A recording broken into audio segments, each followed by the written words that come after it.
Oke,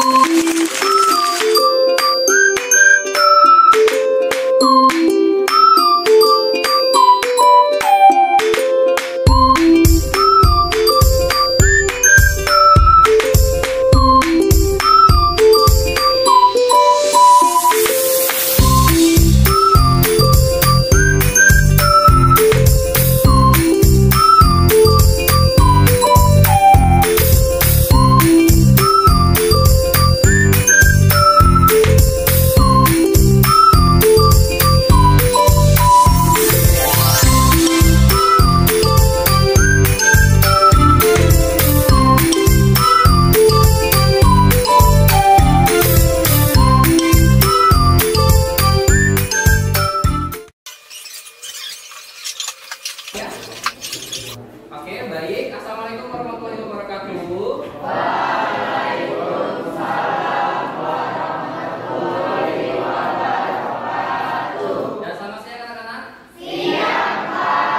Kabarnya gimana hari ini? Baik. Oke, baik, sehat semua ya. Ada yang tidak masuk? Ada. Apa itu?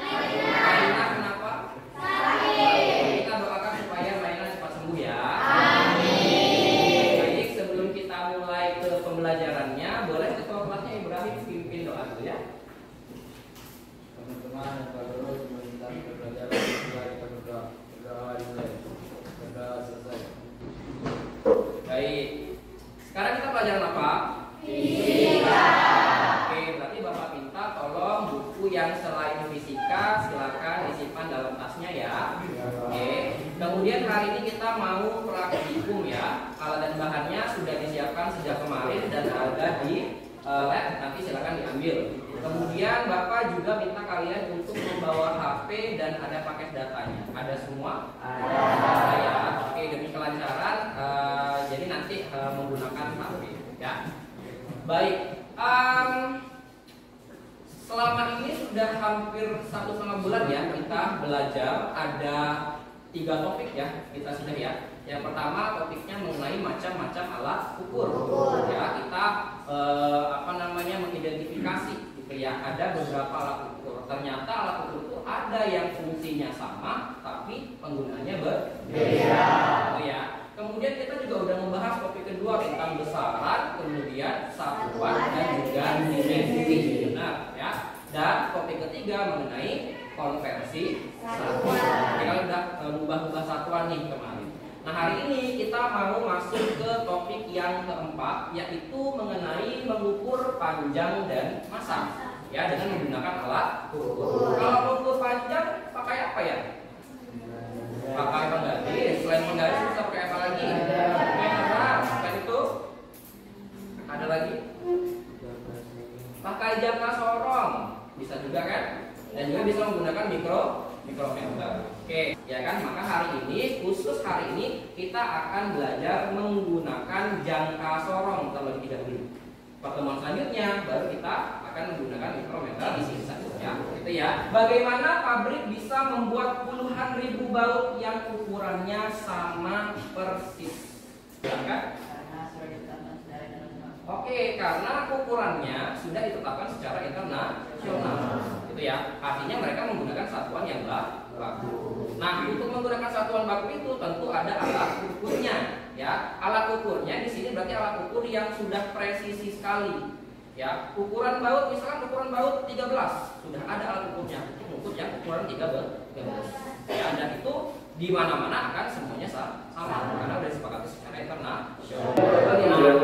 Secara otomatis dari awal hingga akhir. Awalnya kalau baja dimasukkan ke dalam mesin pembuat baut, potongan pertama disesuaikan dengan panjang baut yang akan dibuat, sekaligus dibentuk kepala bautnya. Selanjutnya memasukkan potongan pertama ke dalam mesin pembuat ulir. Satu persatu mendapatkan giliran dibentuk menjadi ulir baut yang sudah jadi siap buat.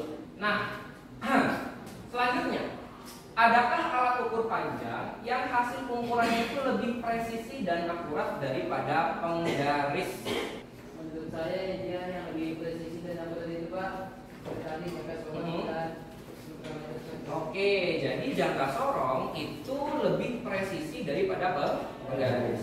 Mikrometer skrup juga lebih presisi daripada penggaris, bahkan dia juga lebih presisi lagi daripada jangka sorong. Ya, kalian tahu nggak kalau penggaris itu paling kecil bisa mengukur sampai berapa? Paling kecil 30. itu paling besar. Maksudnya 15. Berapa? 1 cm. Enggak, bisa lebih kecil lagi kan? 0,1 cm. Ya, jadi penggaris itu bisa mengukur paling kecil sampai 0,1 cm. Lebih kecil dari itu bisa nggak? Nggak bisa. Ya, jadi paling kecilnya dia bisa mengukur sampai 0,1 cm. Tapi ternyata si jangka sorong dan mikrometer skrup itu bisa lebih kecil lagi. Nah, makanya dikatakan mereka lebih presisi daripada penggaris. Nah, tujuan pembelajaran kita hari ini ada 3. Pertama, kita mau mengidentifikasi bagian-bagian dari jangka sorong dengan benar. Kan jangka sorong itu ada bagian apa, bagian apa, bagian apa. Kalian harus tahu ya, ini fungsinya untuk apa, gitu kan? Supaya bisa menggunakan dengan benar ya. Yang kedua, kita mau menjelaskan fungsi dari masing-masing bagian jangka sorong. Oh, tadi yang ini namanya ini bagiannya, fungsinya adalah untuk ini, misalkan gitu ya. Kemudian yang ketiga, melakukan pengukuran benda menggunakan jangka sorong dengan akurat. Nah, bendanya kan kemarin kalian bawa 2 ya, masing-masing kelompok ya. Nanti itu akan diukur. Oke, tepuk 1, tepuk 1, tepuk 2, tepuk 1, tepuk 3. Oke, udah fokus ya berarti ya. Nah, kalau udah fokus berarti bisa mengikuti pembelajaran dengan baik. Oke.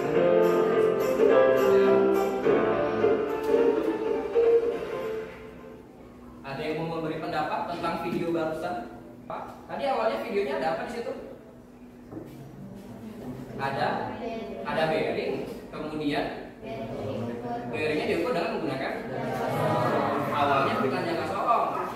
Pakai apa? Pakai meteran. Kira-kira bisa nggak diukur diameternya pakai meteran? Nggak bisa. Kita sulit ya punya pakai meteran, maka digunakan jangka sorong. Didapat ternyata hasilnya diameter dalamnya sekian, diameter luarnya sekian, gitu ya. Nah, hal seperti itulah yang akan kalian lakukan nanti. Baik, jadi fungsi jangka sorong ada berapa? Ada 3. Yang pertama ukur diameter dalam. Oke, yang kedua diameter luar. Kemudian yang ketiga ukur dalam. Sekarang silakan tiap ketua kelompoknya dan 1 anggota 2 orang ya. Silakan mengambil jangka sorong, poster dan LKPD. Kemudian nanti posternya akan dikerjakan dalam waktu 5 menit.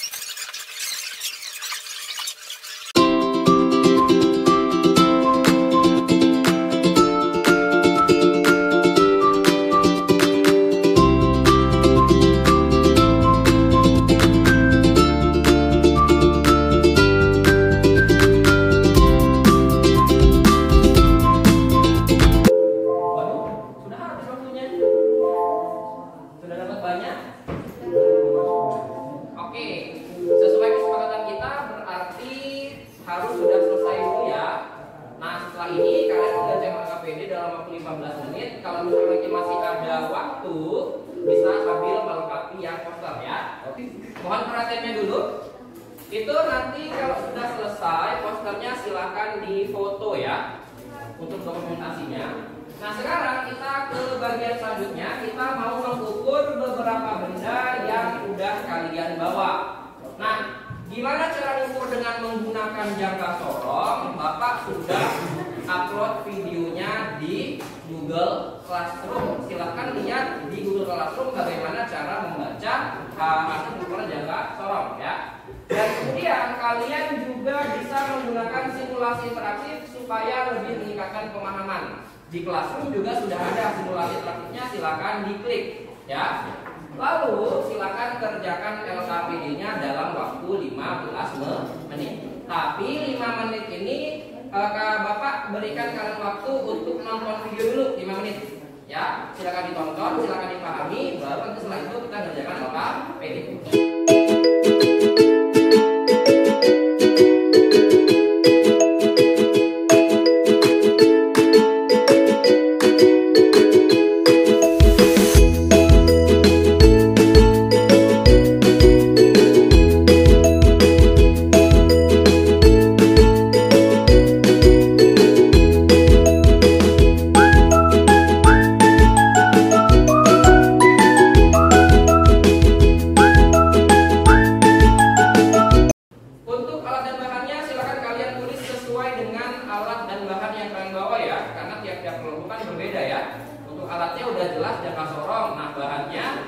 silahkan kalian isi sesuai yang dibawa oleh kelompok masing-masing.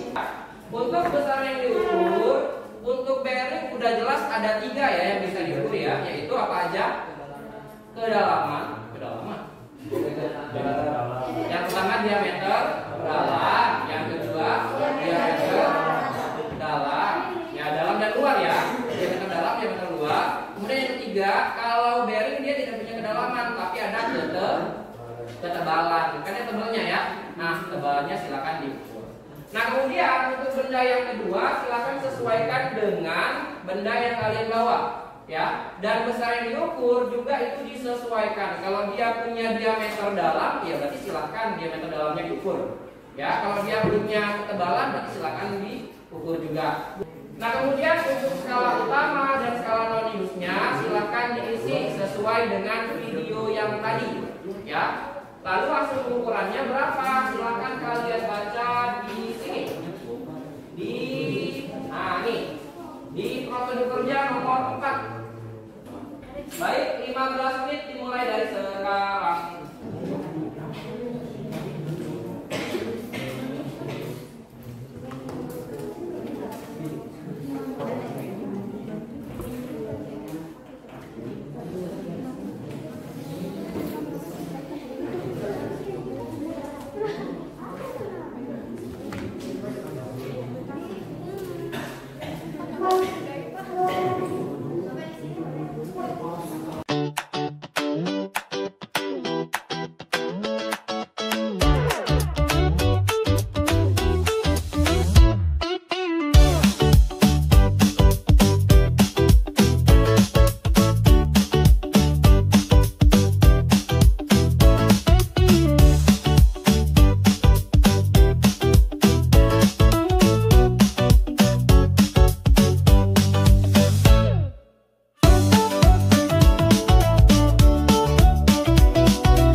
Perbedaannya gimana tuh Pak?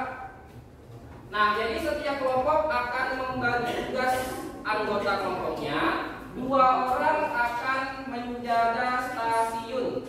Ya, jadi kita ini namanya presentasinya stasiun kereta. Jadi 2 orang akan bertindak sebagai penjaga stasiun. Yang penjaga stasiun itu bertindak juga sebagai presenter yang akan mempresentasikan hasil kerjanya. Oke, sisanya berarti yang 4 orang atau 3 orang akan menjadi kereta. Ya, oke,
Dijawab dong.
Tepuk 2, tepuk 1, jangka sorong.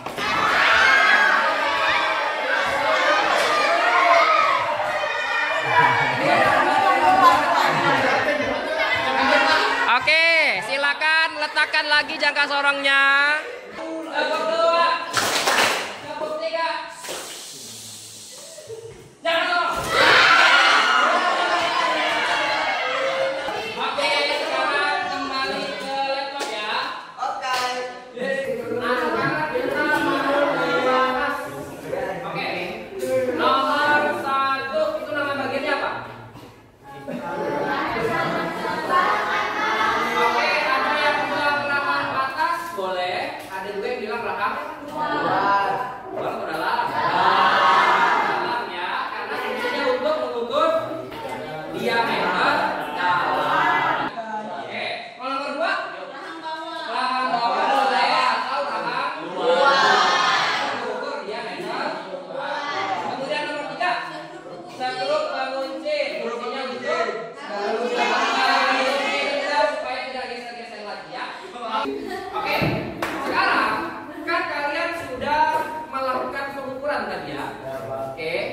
Pertanyaan diskusi nomor 4 itu ada pertanyaan kalian disuruh membandingkan kode angka yang ada di bearing dengan yang kalian ukur. Oke, silakan lihat di bearingnya masing-masing angkanya berapa. Dia biasanya terdiri atas 4 digit angka dan dimulai dengan angka 6. 6002. Silakan kamu cari di Google Classroom yang Bapak share itu cara membaca kode bearing ya. Udah, ada yang sama nggak, sesuai nggak hasilnya? Ada? Ada? Berapa? Satu aja, berapa? Dua. Salah. Kalau salah berarti mungkin satu bisa terjadi karena kesalahan dari alat ukurnya. Ya, alat ukurnya udah nggak bagus ukur ya. Atau bisa jadi memang bearingnya yang udah itu bearing bekas semua ya. Kalau bearing bekas mobil udah berubah bukan. Oke, anak-anak, sekarang kita sudah sampai di akhir pembelajaran. Bapak minta tolong kalian scan ini atau boleh di Classroom yang refleksi pembelajaran jangka sorong, kemudian silahkan dijawab pertanyaannya.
membaca dan menuliskan hasil pengukuran jangka sorong? Kurang bisa, belum terlalu bisa Pak, cuma tadi kurang teliti.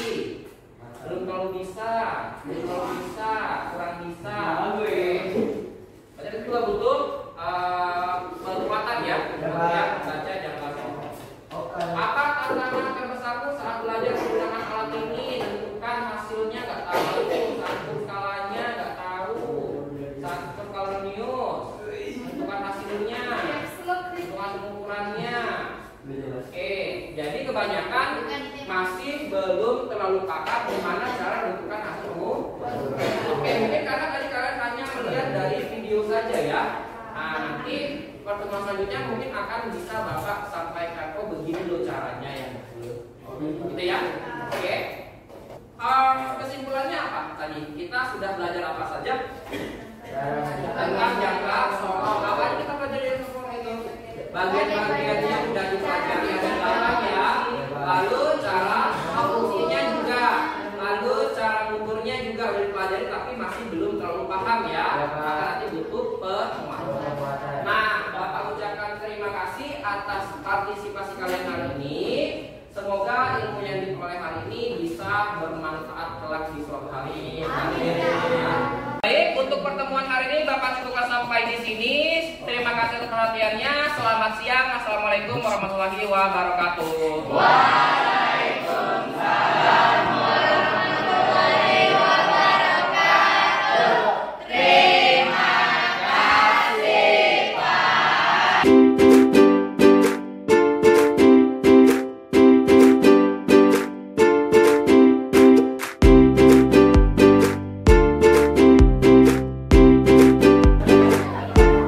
Gampang banget. Oke. Ada. Ya. Lagi ya.